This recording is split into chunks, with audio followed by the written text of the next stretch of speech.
Just as a warning, I will be talking about suicide, so if anyone has strong feelings about the topic, then do whatever you need to take care of yourself. I'll preface this by saying that there are a lot of reasons that I care very deeply about mental health. If you were to ask me, as several of my loved ones have over the years, I could relay to you many of my own mental health experiences, the sense of frustration and shame I felt towards my emotions, the empathy I felt towards my friends who were struggling, or my gratitude towards my loved ones for helping me through hard times. But there is another reason that I've told very few people. Why not? It's a bit hard to explain, and the truth is I haven't really had the chance until now. The story I'm about to tell you has a little bit to do with me, and all to do with a woman that I've actually never met. A woman whose story I cannot possibly fathom, whose dreams and aspirations and desires I'll never know, and whose thoughts I can only speculate about. A woman who, despite remaining a stranger, has changed my thoughts around mental health and suicide profoundly. I first learned about her over winter break of my first year in college, when my father told me that a fellow student had gone missing a few nights ago. Apparently, she left a few of her possessions and her car on the cliffside of the beach several hours away. And I remembered having gone to that beach a lot as a child. Perhaps that was why I was initially curious to learn more about this woman, whom I'll call Amy from now on. Because I could paint a vivid image of the beach in my head, of its perpetual fogginess and brisk winds, I could also imagine Amy there to some extent. But I was curious about her for another reason. Eventually, I learned that she'd seemed despondent to her friends recently, and that she'd driven in a completely different direction than her final destination just after midnight, and that she'd missed her flight home. And it bothered me, her story. At first, I simply wanted to know more. Not so much about her whereabouts, a rehashing of news articles and press releases that I'd already read. Instead, I was frustrated by the lack of information about her as a person, about who she was and what her friends knew. I started to piece together where she had gone that night, at every step, based on what I'd read. But somewhere down the line, my mind took an imaginative leap. I began grafting all the disparate clues into a quilt, a narrative of what had caused Amy to disappear that morning. And even though I had no idea she was gone at the time, somehow I couldn't banish the thought that she had killed herself that morning. When you begin to think long and hard about something, especially something that bothers you, your mind goes down a sort of rabbit hole. At least mine does. I started to imagine everything about the night that she disappeared, filling in the blanks wherever I saw fit. Although I didn't know whether or not she killed herself or where she went that night, I could still vividly imagine how the story might have played out. First, the drive up. Maybe Amy left that night because she was desperate, or lonesome, or anxious, or afraid.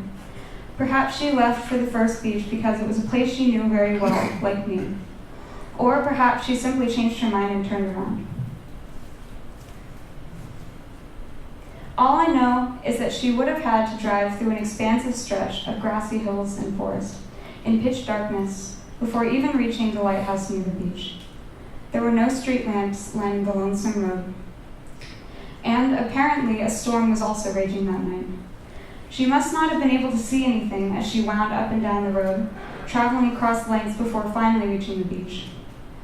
And while I imagined her finally stepping out of her car, a storm raging and wind slicing her face, all I could think about was how cold she must have been.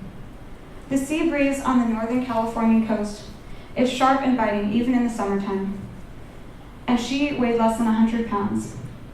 Coldness has a tendency to invade your every pore, your every thought, and numb you to everything.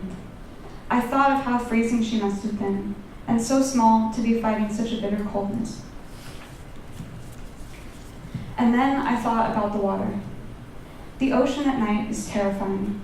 It's a massive, expansive void that radiates an eerie chill and leaves you with a feeling of complete emptiness. It heightens your paranoia and sharpens your consciousness and makes your perception even more acute. And while the ocean doesn't end in the daytime, at night it doesn't quite begin either. It's a rolling pit where the only sounds you can hear are from the roar of waves crashing against sharp rocks and the hissing of sea spray. It taps into your deepest sense of loneliness and makes you realize that you are wholly vulnerable. It marks the boundary between one world and another. The more I imagined Amy, the more I felt like I understood. Here was this woman who, lost in one sense or another, journeyed to a place where she surely could not be found. I imagined her engulfed by darkness, probably crying. She must have been so cold. She shivers, but she forces back her bodily discomfort with emotional willpower until she finally stands at the edge.